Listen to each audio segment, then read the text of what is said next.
Special masala dosa തയ്യാറാക്കാം. നമ്മളിപ്പോൾ റെസ്റ്റോറൻറ്റുകളിലൊക്കെ പോയി കഴിഞ്ഞാൽ ഒരുപാട് വെറൈറ്റി മസാല ദോശകൾ കിട്ടും. അതുപോലെ ഒരു വെറൈറ്റി മസാല ദോശയാണ് നമ്മൾ ഇന്ന് തയ്യാറാക്കുന്നത്. കോളിഫ്ലവർ ഫില്ലിംഗ് വെച്ചിട്ടുള്ള ദോശയാണ്. പിന്നെ എങ്ങനെയാണ് തയ്യാറാക്കുന്നതെന്ന് നോക്കാം. ആദ്യം നമുക്ക് ദോശമാവ് തയ്യാറാക്കാം. അതിനായിട്ട് വേണ്ടത് 2 കപ്പ് പച്ചരി അല്ലെങ്കിൽ ഇഡ്ഡലി റൈസ്, 1/2 കപ്പ് ഉഴുന്ന്, 1 ടീസ്പൂൺ ഉലുവ. ഇത് മൂന്നും നന്നായിട്ട് കഴുകിയതിന് ശേഷം ഞാനൊരു 5 മണിക്കൂർ മുന്നേ വെള്ളത്തിൽ കുതിർത്ത് വെച്ചതാണ്. പിന്നെ ഒരു 1/2 കപ്പ് അവലും വേണം. ഞാൻ വെള്ള അവലാണ് എടുത്തിട്ടുള്ളത്. അവൽ ഒരു 10 മിനിറ്റ് മുന്നേ വെള്ളത്തിൽ കുതിർത്തെടുത്താൽ മതി. ആ സമയം കൊണ്ട് അത് നല്ല സോഫ്റ്റ് ആയി കിട്ടും. പിന്നെ നമുക്ക് ഇത് അരച്ചെടുക്കാം. ആദ്യം നമുക്ക് ഉഴുന്നും ഉലുവയും കൂടി ഒരുമിച്ച് അരച്ചെടുക്കാം. ഒരു മിക്സിയുടെ ജാറിലേക്ക് ഇത് ഇട്ട് കൊടുക്കാം. ഈ ഉഴുന്ന് നല്ലതായിട്ട് അരയണം കേട്ടോ, ഒട്ടും തരിയില്ലാതെ നല്ല സ്മൂത്തായിട്ട് തന്നെ അരഞ്ഞു കിട്ടണം. അതുപോലെ ആദ്യം വെള്ളം ഒരുപാട് ഒഴിക്കണ്ട. അരയ്ക്കാൻ വേണ്ടിയിട്ട് കുറച്ച് വെള്ളം ഒഴിച്ചിട്ട് ഒന്ന് അരച്ച് നോക്കാം. കൂടുതൽ വേണമെന്ന് തോന്നിയാൽ പിന്നെ ഒഴിച്ചു കൊടുത്താൽ മതി. അപ്പോൾ കുറച്ച് വെള്ളം ഒഴിച്ചിട്ട് ഇത് നന്നായിട്ടൊന്ന് അരച്ചെടുക്കാം. അപ്പോൾ ഉഴുന്ന് ഞാനിവിടെ നല്ല സ്മൂത്തായിട്ട് അരച്ചെടുത്തിട്ടുണ്ട്. അടുത്തത് നമുക്ക് ഈ അരിയും പിന്നെ കുതിർത്ത് വെച്ചിരിക്കുന്ന അവലും കൂടി ഒരുമിച്ച് അരച്ചെടുക്കാം.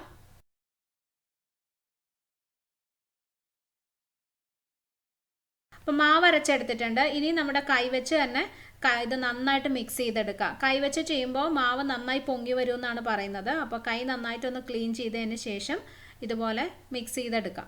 പിന്നെ ഈ മാവിൻ്റെ പരുവെന്ന് പറയുന്നത് ഇഡലി മാവിനേക്കാളും കുറച്ചും കൂടി ലൂസായിരിക്കണം. അതുപോലെ തന്നെ നമ്മൾ ഇഡലിക്ക് മാവ് അരച്ചെടുക്കുമ്പം അരി കുറച്ച് തരിയോട് കൂടിയാണ് കിടക്കുന്നത്. ഒത്തിരി വലുതല്ല, എന്നാലും ചെറിയൊരു തരി ഉണ്ടാവും. പക്ഷെ ദോശ കരയ്ക്കുമ്പോൾ അത് കുറച്ചും കൂടെ ഒന്ന് സ്മൂത്താക്കി അരച്ചെടുക്കാൻ ശ്രദ്ധിക്കണം. അപ്പോൾ മാവ് ഞാൻ നന്നായിട്ട് മിക്സ് ചെയ്ത് വെച്ചിട്ടുണ്ട്. പിന്നെ ഒരു കാര്യം, നിങ്ങൾക്ക് ഇതേ മാവ് തന്നെ ഉപയോഗിച്ച് സാദാ ദോശ ഉണ്ടാക്കാം കേട്ടോ. അതായത് മസാല ദോശയ്ക്ക് ആകുമ്പോൾ നമ്മൾ കുറച്ച് കനം കുറച്ച് പരത്തി കുറച്ച് ക്രിസ്പി ആയിട്ടല്ലേ ഉണ്ടാക്കുന്നത്. അങ്ങനെ അല്ലാതെ സാദാ ചെറിയ ദോശ ഉണ്ടാക്കാനും ഇതേ മാവ് തന്നെ ഉപയോഗിക്കാം. അപ്പോൾ ഇതിനെ നമുക്ക് പൊങ്ങാനായിട്ട് മാറ്റി വയ്ക്കാം. മിനിമം ഒരു 8 മണിക്കൂർ എടുക്കും ഇത് നന്നായിട്ട് പൊങ്ങി വരാൻ. പക്ഷെ അത് നിങ്ങൾ താമസിക്കുന്ന സ്ഥലത്തിൻ്റെ കാലാവസ്ഥ പോലെ വ്യത്യാസം വരാം. നല്ല തണുപ്പുള്ള സ്ഥലമൊക്കെ ആണെങ്കിൽ ചിലപ്പോൾ കുറച്ചും കൂടി കൂടുതൽ സമയം എടുക്കും. അപ്പോൾ ഇത് ഞാൻ ഇന്നലെ തയ്യാറാക്കി വെച്ച മാവാണ്. കണ്ടോ, നന്നായി പൊങ്ങി വന്നിട്ടുണ്ട്. ആദ്യം തന്നെ ഒരു സ്പൂൺ വെച്ചിട്ട് ഇതൊന്ന് ഇളക്കി കൊടുക്കാം. ഇളക്കി ഒന്ന് സ്മൂത്താക്കി എടുക്കാം.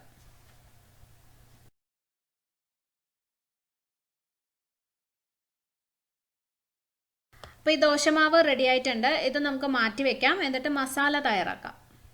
അപ്പോൾ മസാലയ്ക്ക് വേണ്ടിയിട്ട് ഞാനിവിടെ ഒരു കോളിഫ്ലവർ ആണ് എടുത്തിട്ടുള്ളത്. മീഡിയം സൈസിലുള്ള ഒരു കോളിഫ്ലവർ ആണ്.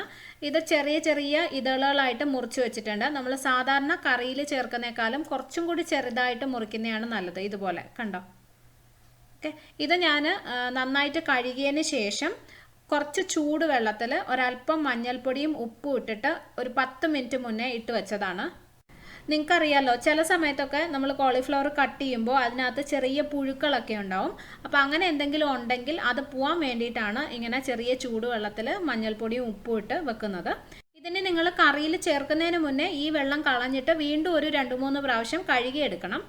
പിന്നെ നമുക്ക് ഈ കറിയിൽ ചേർക്കാനായിട്ട് മെയിനായിട്ട് വേണ്ട ഒരു സാധനമാണ് കശുവണ്ടി, കാഷ്യൂനട്ട്. ഓക്കെ, ഒരു ചെറിയ പിടി കശുവണ്ടി ഏകദേശം ഒരു 10 മിനിറ്റ് മുന്നേ ഞാൻ വെള്ളത്തിൽ കുതിർത്ത് വെച്ചിരിക്കുന്നതാണ്. ഇത് നന്നായിട്ട് അരച്ച് ഒരു പേസ്റ്റ് ആക്കിയിട്ട് വേണം നമുക്ക് ഈ കറിയിൽ ചേർക്കാൻ. പിന്നെ ബാക്കി ഈ മസാലയ്ക്ക് വേണ്ട സാധനങ്ങൾ എന്തൊക്കെയാണെന്നുള്ളത് ഞാനിത് തയ്യാറാക്കുന്ന സമയത്ത് പറയാം. അപ്പോൾ ഒരു പാനിലേക്ക് കുറച്ച് എണ്ണ ഒഴിക്കാം. ഞാൻ വെളിച്ചെണ്ണയാണ് ഉപയോഗിക്കുന്നത്. എണ്ണ ചൂടാകുമ്പോൾ അതിനകത്തേക്ക് 1/2 ടീസ്പൂൺ കടുക് ചേർത്ത് കൊടുക്കാം. കടുക് പൊട്ടാൻ തുടങ്ങിയിട്ടുണ്ട്. ഇതിലേക്ക് 1 ടീസ്പൂൺ കടലപ്പരിപ്പ് ചേർക്കാം. ഈ കടലപ്പരിപ്പ് നിർബന്ധമില്ല കേട്ടോ, നിങ്ങളുടെ കയ്യിൽ ഇല്ലാന്നുണ്ടെങ്കിൽ ഒഴിവാക്കാം. കാരണം ഈ മസാല നമ്മൾ കുറച്ച് ഗരം മസാലയൊക്കെ ചേർത്തിട്ടാണ് തയ്യാറാക്കുന്നത്. അപ്പോൾ അതുകൊണ്ട് തന്നെ ആ കടലപ്പരിപ്പിൻ്റെ ടേസ്റ്റ് അങ്ങനെ അധികം അറിയാൻ പറ്റില്ല. അപ്പോൾ അഥവാ നിങ്ങളുടെ കയ്യിൽ കടലപ്പരിപ്പ് ഇല്ലാന്നുണ്ടെങ്കിൽ ഒഴിവാക്കിയാൽ മതി. ഇനി ഇതിലേക്ക് നമുക്ക് ഒരു വലിയ സവോള ചെറുതായിട്ട് അരിഞ്ഞെടുത്തത് ചേർക്കാം. സവോള ചെറുതാണെങ്കിൽ 2 എണ്ണം എടുക്കണം. അതിൻ്റെ കൂടെ ഒരു പച്ചമുളകും 1 ടീസ്പൂൺ ഇഞ്ചിയും 1 ടീസ്പൂൺ വെളുത്തുള്ളിയും നന്നായിട്ട് ചതച്ചെടുത്തതും കൂടി ചേർത്ത് കൊടുക്കാം. ഇതിന് കുറച്ച് നേരം ഒന്ന് വഴറ്റി കൊടുക്കാം. സവോള നന്നായിട്ടൊന്ന് വാടണം. അതുപോലെ ഇഞ്ചിയുടെയും വെളുത്തുള്ളിയുടെയും പച്ചമണം മാറും വേണം. അതുവരെ വഴറ്റി കൊടുക്കാം. അപ്പോൾ സവോള നന്നായിട്ട് വാടിയിട്ടുണ്ട്. ഇതിലേക്ക് നമുക്ക് പൊടികൾ ചേർക്കാം. ഞാനിതിലേക്ക് 1/2 ടീസ്പൂൺ മഞ്ഞൾപ്പൊടിയും 1/2 ടീസ്പൂൺ മുളക് പൊടിയും ചേർത്തിട്ടുണ്ട്. എൻ്റെ ക്യാമറ ഇടയ്ക്ക് നിന്ന് പോയി കേട്ടോ, അതുകൊണ്ടത് കാണിക്കാൻ പറ്റിയില്ല. ഇനി ഇതിലേക്ക് നമുക്ക് 1/4 ടീസ്പൂൺ ഗരം മസാല പൊടിച്ചതും കൂടി ചേർത്ത് കൊടുക്കാം. ഈ പൊടികളുടെ പച്ചമണം മാറുന്നതുവരെ ഇത് വഴറ്റി കൊടുക്കണം. പിന്നെ നിങ്ങൾ ഈ മുളക് പൊടിയൊക്കെ ചേർക്കുമ്പോൾ നിങ്ങളുടെ എരിവ് പോലെ അഡ്ജസ്റ്റ് ചെയ്ത് ചേർക്കണം. പ്രത്യേകിച്ച് കോളിഫ്ലവറിലൊന്നും ഒട്ടും എരിവ് പിടിക്കത്തില്ല. അപ്പോൾ അതുകൊണ്ട് നിങ്ങൾ നല്ല എരിവുള്ള മുളക് പൊടിയൊക്കെയാണ് ഉപയോഗിക്കുന്നതെങ്കിൽ ഞാനിപ്പോൾ ചേർത്തതിനേക്കാളും ഒരല്പം കൂടെ ഒന്ന് കുറച്ച് ചേർത്താൽ മതി. 1 ടീസ്പൂൺ അല്ലെങ്കിൽ ഒരു 1.25 ടീസ്പൂണൊക്കെ ചേർത്താൽ മതി. അപ്പോൾ പൊടികളുടെ പച്ച ചുവയൊക്കെ മാറിയിട്ട് നല്ല മൂത്ത് വന്നിട്ടുണ്ട്. ഇതിനകത്തേക്ക് നമുക്കിനി തക്കാളി ചേർക്കാം. ഒരു മീഡിയം സൈസിലുള്ള തക്കാളി ചെറുതായിട്ട് അരിഞ്ഞു വെച്ചിരിക്കുന്നതാണ്. അതിൻ്റെ കൂടെ കുറച്ച് കറിവേപ്പിലയും കൂടി ചേർക്കാം. നന്നായിട്ടൊന്ന് ഇളക്കി യോജിപ്പിച്ച് കൊടുക്കാം. ഈ തക്കാളി കുറച്ച് നേരം ഒന്ന് അടച്ചു വെച്ച് വേവിക്കണം. അത് നന്നായിട്ടൊന്ന് വെന്ത് വരണം. അപ്പോൾ ഒരു 2 മിനിറ്റ് നമുക്കിതൊന്ന് അടച്ചു വെക്കാം. തക്കാളി ആവശ്യത്തിന് വെന്ത് വന്നിട്ടുണ്ട്. ഇതിനകത്തേക്ക് നമുക്ക് കോളിഫ്ലവർ ചേർക്കാം. നേരത്തെ ചൂടുവെള്ളത്തിൽ ഇട്ട് വെച്ചിരുന്ന കോളിഫ്ലവർ ആണ്. ആ വെള്ളം കളഞ്ഞതിന് ശേഷം വീണ്ടും ഒരു 2 പ്രാവശ്യം കഴുകിയെടുത്തതാണ്. ഇതെല്ലാം കൂടി ഒന്ന് നന്നായിട്ട് യോജിപ്പിച്ചെടുക്കാം. ഇതിലേക്ക് നമുക്ക് ആവശ്യത്തിന് ഉപ്പ് ചേർത്ത് കൊടുക്കാം.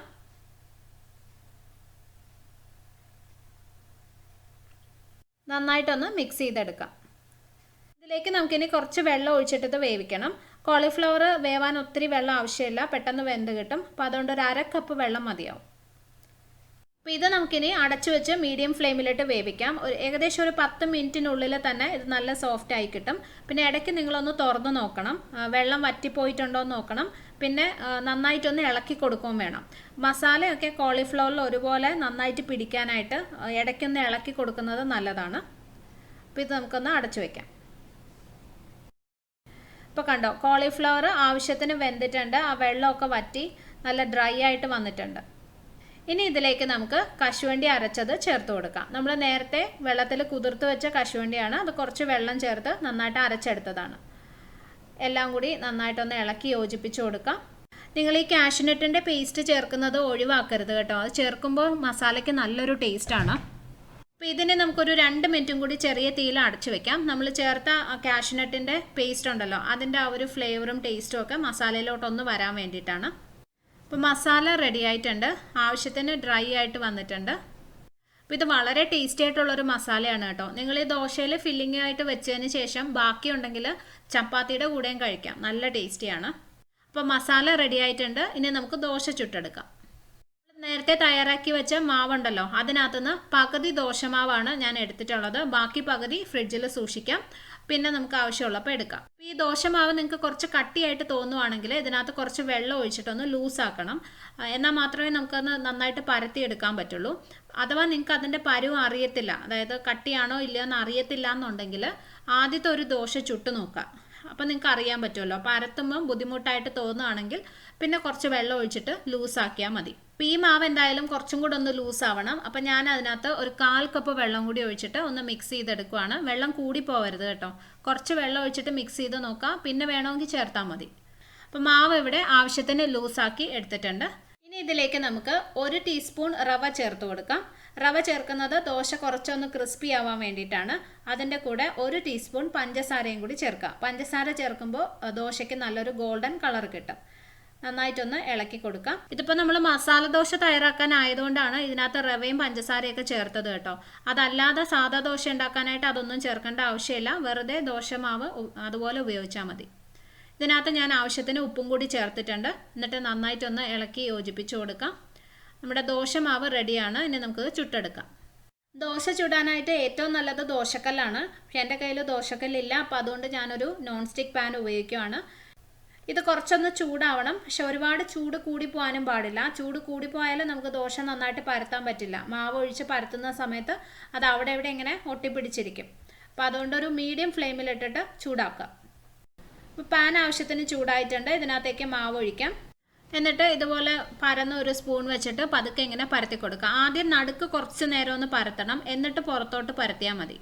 ആദ്യം തന്നെ നിങ്ങൾ പെട്ടെന്ന് പുറത്തേക്ക് പരത്തരുത്.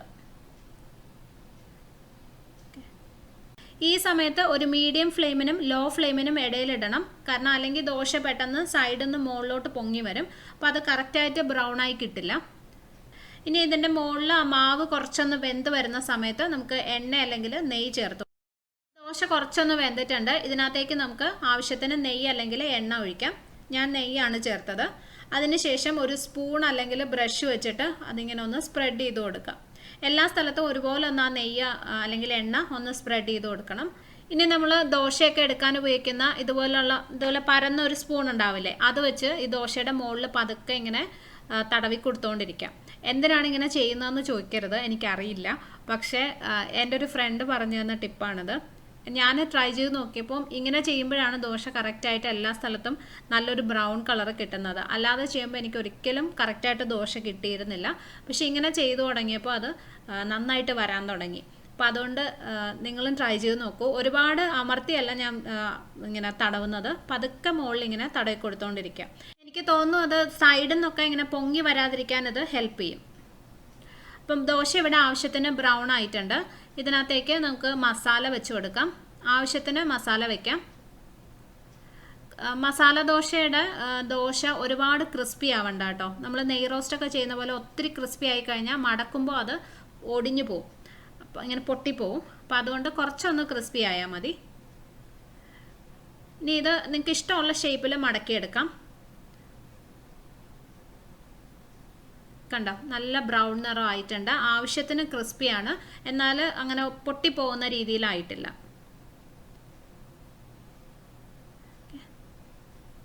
അപ്പോൾ ഈ ദോശ റെഡി ആയിട്ടുണ്ട്. അടുത്ത ദോശയ്ക്കുള്ള മാവ് ഒഴിക്കുന്നതിന് മുന്നേ പാൻ നന്നായിട്ട് തുടച്ചെടുക്കണം. ആ എണ്ണ ഇരുന്ന് കഴിഞ്ഞാൽ നമുക്ക് മാവ് നന്നായിട്ട് പരത്തിയെടുക്കാൻ പറ്റില്ല.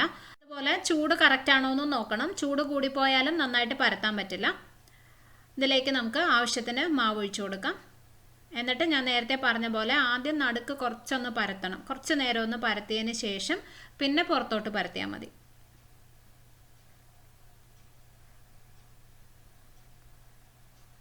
അപ്പോൾ മാവ് കുറച്ചൊന്ന് വെന്ത് വരുമ്പോൾ ആവശ്യത്തിന് നെയ്യ് അല്ലെങ്കിൽ എണ്ണ ഒഴിച്ചു കൊടുക്കുക. എന്നിട്ടൊരു ബ്രഷോ സ്പൂണോ വെച്ചിട്ട് അതൊന്ന് സ്പ്രെഡ് ചെയ്ത് കൊടുക്കണം.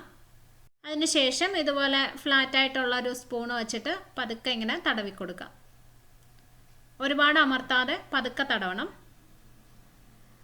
അപ്പോൾ ദോശ ആവശ്യത്തിന് ഒന്ന് മുരിഞ്ഞു വരുന്ന സമയത്ത് മസാല വെച്ച് കൊടുക്കാം. മസാല എത്ര വേണം എന്നൊക്കെ ഉള്ളത് നിങ്ങളുടെ ഇഷ്ടമാണ്, അതിനനുസരിച്ച് വെച്ച് കൊടുക്കുക. അതിനുശേഷം നിങ്ങൾക്ക് ഇഷ്ടമുള്ള ഷേപ്പിൽ അത് മടക്കിയെടുക്കാം. ഇതിപ്പോൾ ഞാനൊരു ട്രയാങ്കിൾ ഷേപ്പിൽ മടക്കുവാണ്.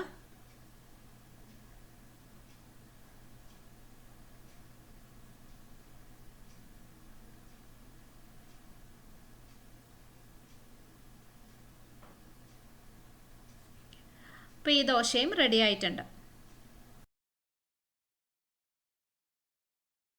ഈ ദോശ നല്ല പെർഫെക്റ്റ് ആയിട്ട് വന്നിട്ടുണ്ട് കേട്ടോ. കണ്ടോ, അത് കഴിക്കുമ്പോൾ ആവശ്യത്തിന് ക്രിസ്പിയാണ്, എന്നാൽ ആവശ്യത്തിന് സോഫ്റ്റുമാണ്. ഈ മസാല ചേർത്ത് കഴിക്കാൻ വളരെ ടേസ്റ്റിയാണ്. നിങ്ങൾ എന്തായാലും ട്രൈ ചെയ്ത് നോക്കണം. ചെയ്ത് നോക്കിയിട്ട് ഇഷ്ടപ്പെട്ടാൽ എനിക്ക് കമൻറ്റ് ചെയ്യാനും വീഡിയോ ഷെയർ ചെയ്യാനും മറക്കരുത്. പിന്നെ ചാനൽ സബ്സ്ക്രൈബ് ചെയ്തിട്ടില്ലാത്തവരുണ്ടെങ്കിൽ ചെയ്യാനും മറക്കരുത്. ഇനി നമുക്ക് വേറൊരു നല്ല റെസിപ്പി ആയിട്ട് കാണാം. Thank you for watching Anu's kitchen.